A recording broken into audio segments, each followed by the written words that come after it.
Само 23% од децата на возраст до 6 години се згрижени во градинка.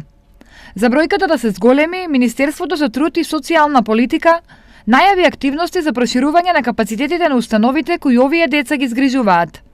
На ниво на држава, во најскоро време ќе се обезбедат нови 7500 места за најмалите. Овој процент ќе го зголемиме со изградба на нови градинки, адаптација на простори кои што ги има општината, кои што ќе ни ги даде на располагање, адаптација на простор во училиштата, во домови за култура, доколку има слободни простори, и секако реновирање на веќе постоечките градинки доколку има потреба.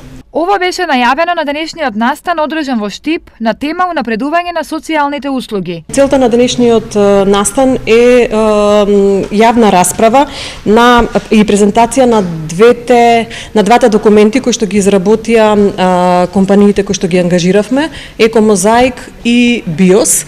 Тоа се рамка со управување на животна средина и втората е рамка за политика за раселување. Ги земавме во предвид националното законодавство, што е тоа што треба да подготват тие во однос на животна средина, заштита на животна средина, да речеме, да се подготви елаборат за заштита на животна средина, а во однос на барањата на Светска банка, исто Светска банка има своји оперативни процедури за заштита на животна средина и социјални аспекти, и тука ние даваме насоки како да ја најдат категоријата на проект, каде спаѓа проектот. Проектот има за цел да го подобри пристапот до услугите за згрижување и воспитание на деца од предучилишна возраст и пристапот до социјални надоместоци и услуги.